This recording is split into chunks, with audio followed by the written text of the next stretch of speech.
The wind of the Arizona plains carried the scent of dust and wild sage when he first saw her.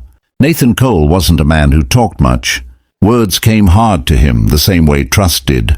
A former Union soldier turned drifter, he rode where the wind pushed him and stayed nowhere too long. But the day he rode into the Apache settlement, looking for peace and a patch of land to call his own, something changed. Her name was Ayanna, fierce, graceful, with eyes that held both fire and sorrow. She was the daughter of a respected Apache scout, and though she stood no higher than his shoulder, she had the kind of strength that made even warriors listen. Nathan had come offering a simple trade, horses for supplies, silence for safety. But his quiet manner and pale skin drew suspicion. The Apache had learned long ago not to trust the white man's calm. Still, Ayanna spoke to him. Their conversations began with caution, short words, guarded looks, but with time, turned into something deeper. She would laugh softly when he tried to speak her language, and he would smile when she told stories of the river spirits that guided the wind. For months, they met at the edge of the canyon where the sun bled into gold and crimson. Love, though unspoken, grew like roots under dry ground. But the world around them wasn't ready for peace. A group of settlers, angry about stolen cattle, accused the Apache of raiding. Nathan knew it wasn't true. He rode to warn the tribe, but by the time he arrived, soldiers were already there. Shots echoed through the canyon. Smoke filled the sky. In the chaos, Nathan found Ayanna standing between her people and the rifles. He shouted her name, begged her to come with him, but she shook her head. "You are not one of us," she said, her voice trembling but proud. "You ride for your kind, not mine." He tried to explain, tried to reach her hand through the smoke and tears, but she turned away. The rejection cut deeper than any bullet. The next morning, when the smoke cleared and the soldiers left, he rode away, silent, heartbroken, carrying nothing but the echo of her words. Years passed. The land changed, towns grew, and legends faded.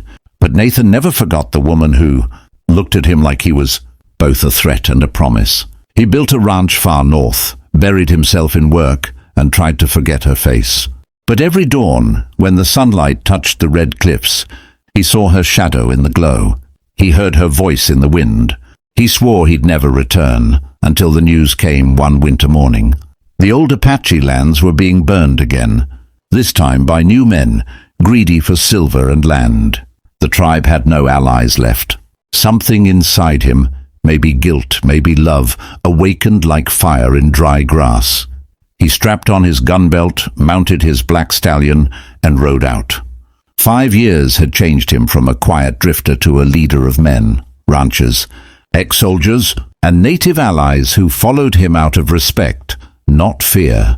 When he turned his horse south toward Apache territory, 500 riders thundered behind him.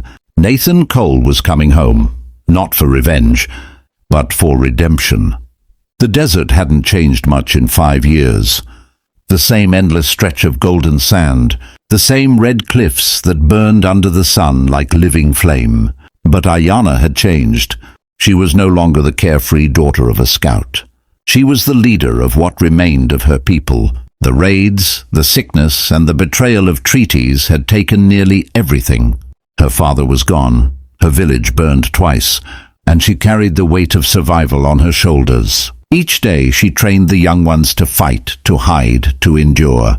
Yet at night, when the stars rose above the canyon, she sometimes thought of the quiet Cowboy who had once looked at her with eyes full of sorrow, the man she had pushed away because she feared losing herself. She wondered if he still lived, or if the world had swallowed him like it did every dream. That question found its answer one blazing afternoon. Ayanna stood on the ridge, watching dust rise in the distance. Too much dust for a single rider. Her warriors prepared their bows, ready for another attack. But then she saw them, hundreds of men on horseback, a sea of movement and power under the blue sky. At their front rode a man dressed in black, his face shadowed by a familiar hat. Her heart froze. It couldn't be. Yet when the wind shifted and his voice echoed through the canyon, deep, steady and unbroken, she knew. Nathan Cole had returned, He dismounted slowly, his eyes meeting hers across the distance. "You once told me I wasn't one of you," he said, his voice calm but carrying the weight of years. "Maybe you were right, but I'm here to fight beside you, not against you." For a moment, silence reigned between them. Then the sound of distant gunfire shattered it. The invaders had arrived sooner than expected. Without a word, Ayanna turned and gave the signal. The Apache and Nathan's riders formed a line together, white and native. Enemies once divided by hate, now united by survival. The battle that followed burned across the valley like a storm. Horses screamed, rifles cracked, and the ground shook beneath their charge. Nathan rode at the front, his black horse cutting through the chaos, his men following close behind. Ayanna fought beside him, her arrows flying swift and sure. When the smoke cleared, the attackers lay scattered, defeated. The sun dipped low, bathing the battlefield in a soft golden glow. Nathan dismounted, breathing hard, his face streaked with dust and sweat. Ayanna approached him slowly. For a long moment, neither spoke. Then she whispered, "You came back." He smiled faintly, eyes softening. "You were worth riding back for." She looked away, trying to hide the emotion in her eyes, but he saw it. The same strength, the same fire, and now something more. Forgiveness. As the wind carried away the last of the smoke, she extended her hand. He took it, rough fingers closing around hers. For the first time in years, peace felt possible again. Not just between two people, but between two worlds. And as the sun sank behind the cliffs, painting the sky in crimson and gold, Nathan turned to his men and the Apache warriors and said, "This land will stand free for all of us. If you felt the power of this story, the pain, the love, the redemption, then don't forget to like, share, and subscribe to the channel. Your support keeps these cinematic Western stories alive.